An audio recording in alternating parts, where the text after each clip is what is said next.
소리 UMI의 선물, 자신감. 훈련을 통해서 소리 UMI를 마스터한 분이라면 누구나 자신감을 선물로 받았을 겁니다. 어떤 자신감일까요? 바로 영어를 소리낼 때의 자신감이죠. 우리는 보통 영어로 소통하려 할 때 내가 발음이 안 좋아서 못 알아들으면 어떡하지? 내 발음을 듣고 사람들이 웃으면 어떡하지? 하면서 스스로에게 의심을 품게 됩니다. 이럴 때 자신감이 떨어지죠. 고작 소리내는 단계일 뿐인데 벌써 사람을 쫄게 만드는 게 영어입니다. 여기에서 포기하시는 분들도 정말 많습니다. 영어를 처음 해보는 사람들은 누구나 이런 시기들을 겪습니다. 이럴 때면 많은 영어 강사들이 자신감 있게 하라고 하죠. 그런데 자신감 있게 하라고 하면 자신감이 생길까요? 제 생각에는 자신감 있게 하라고 하기 전에 자신감을 주는 것이 먼저인 것 같습니다. 한국어로 이야기할 때를 생각해보면 좋은 해결책이 나옵니다. 앞서 언급했던 소확행의 사례가 적절하겠네요. 그때 당시 신조어였던 소확행은 사람들이 알아먹기 어렵습니다. 그래서 처음 들어보는 사람들은 대묻곤 하죠. 과연 그럴 때마다 내가 발음이 안 좋나? 하고 자신감이 떨어질까요? 아마도 반대로 아직 이런 것도 모르냐며 또박또박 자신있게 알려줄 겁니다. 내가 한국어 발음을 틀릴 거라는 의심이 0%이기 때문에 가능한 일이죠. 영어를 소리낼 때도 마찬가지입니다. 내가 내는 소리에 확신이 100% 있어야 하죠. 그제야 영어도 또박또박 말할 수 있게 됩니다.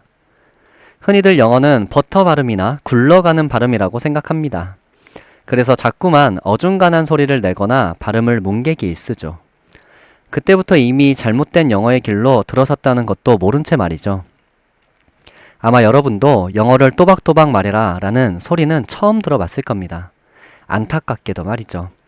그렇다면 절대 틀리지 않을 것이라는 절대적인 자신감은 어느 정도를 말하는 걸까요?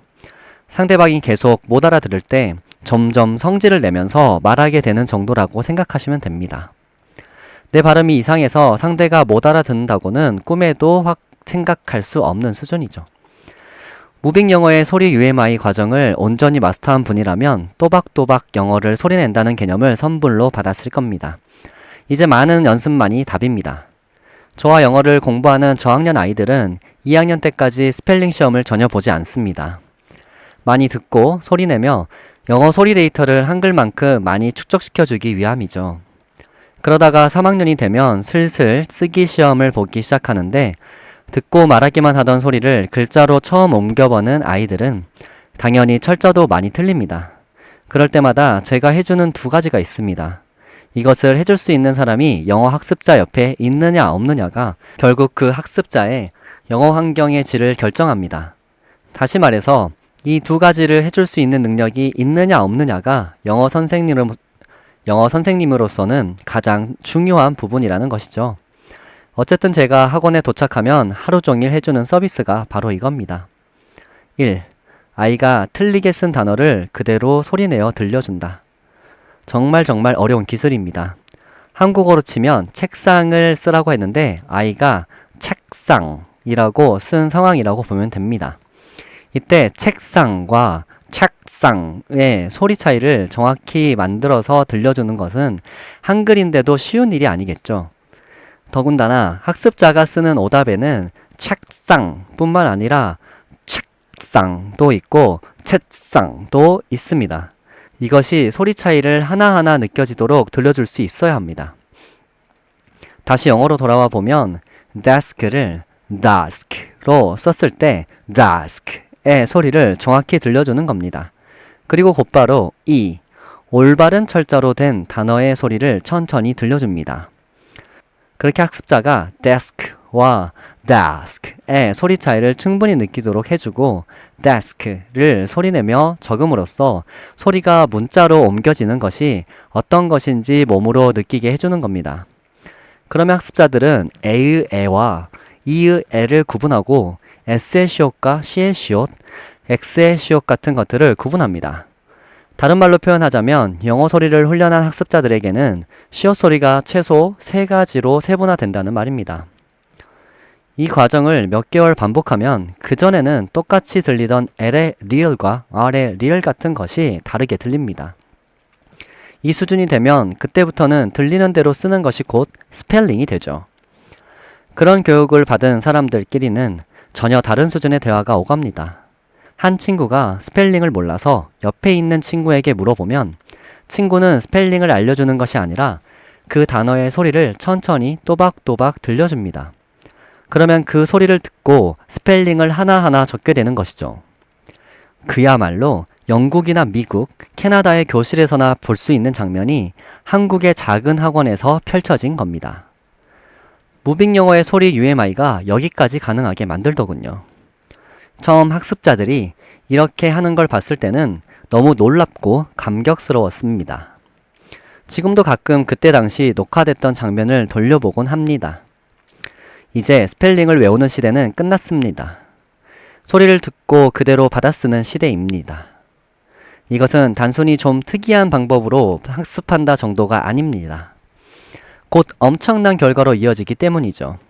눈으로만 외우던 단어를 이제 눈과 귀와 성대, 근육과 혀의 위치와 입모양 등으로 외우는 겁니다. 이 차이가 앞으로 엄청나게 큰 변화를 만들어주는데 이 부분에 대해서는 일본어의 예시를 통해 좀 더 쉽게 자세히 설명해 보겠습니다. 일본어가 쉬운 이유를 말할 때 대부분 어순을 이야기합니다. 하지만 저는 어순보다 더 먼저 되는 것이 있다고 봅니다. 바로 소리를 알아듣기 쉽다는 겁니다. 소리가 쉬우면 외국어 학습의 가장 기본이 되는 단어를 쉽게 익힐 수 있게 됩니다.